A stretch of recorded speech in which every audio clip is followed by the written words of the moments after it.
Hello, good evening. Welcome to today's CRS lesson. So we'll continue from our CRS 001, but we'll be looking at the topic Saul's reign and successes.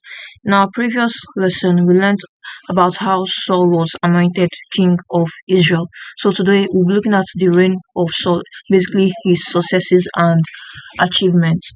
But before that, let's have a quick recap on how Saul became king of Israel.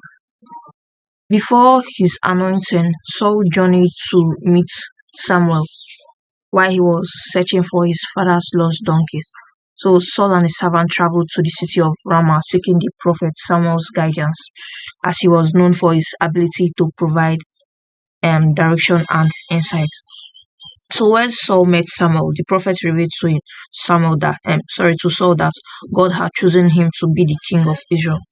But despite Saul's initial hesitation, Samuel anointed him with oil, signifying God's appointment or God's approval of him as king of Israel. But before his anointing, the Israelites previously were governed by judges. But as they requested for a king to rule over them, or they requested for a centralized authority because they wanted to be like other nations, God was reluctant to make anyone their king, but he instructed Samuel to anoint Saul, a member of the tribe of Benjamin, as the first king of Israel. So in the anointing ceremony, Samuel poured oil on Saul's head, marking a significant turning point as Israel transitioned from a tribal federation to a monarchical system. Now, the anointing of Saul signified God's divine appointment of him as king, which empowered him for his rule and also marked the beginning for a new era in Israel's history. So the anointing of Saul also set the stage for Israel's transition to a monarchical system. So now let's look at Saul's reign, especially his successes, or let's say his achievements. Now, Saul had several achievements. He also had failures, but today we'll be looking at the successes. So what are the successes of Saul?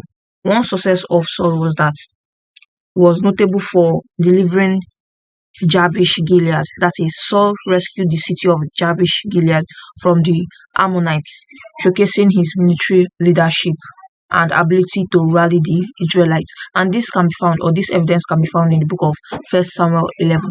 So if you read through 1 Samuel 11, you see how Saul rescued the city of Jabesh from the Ammonites, where he united the tribes of Israel into one kingdom. Because we know that the nation of Israel were made up of 12 tribes. It was made up of 12 tribes. So Saul becoming the king of Israel helped to unify the Israelites into one kingdom, bringing a sense of national identity and purpose. Now, this evidence can also be found in the book of 1 Samuel 11 also. And another achievement or successes of King Saul was that he established a centralized government, whereby he marked the beginning of a centralized government in Israel with a king and a standing army. And this evidence can be found in the book of 1 Samuel 13. And also, lastly, for the success of Saul, he secured Israel's border by using military campaigns to protect the people from surrounding or external threats.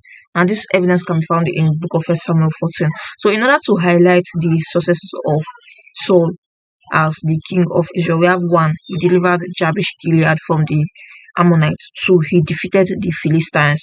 3, he unified the 12 tribes, into one kingdom or into one nation. 4, he established a centralized government. And 5, he secured Israel's border.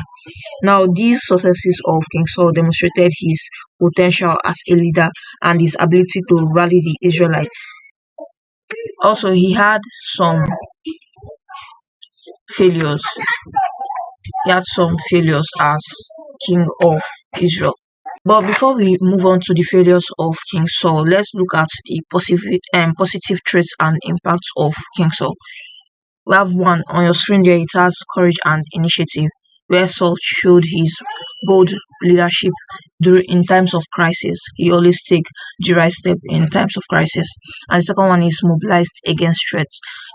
This one can also be seen under his successes as the king of Israel, where he united people the people of Israel to defend, or sorry, he united militaries, like he set up over 3,000 military groups to defend Israel from external threats. And lastly, obedience initially, whereby he followed God's command through Samuel the prophet. I think we are done for today's lesson. I'll see you in the next lesson, where we'll be looking at the failures of Saul as the king of Israel. So see you guys next time. Thank you very much.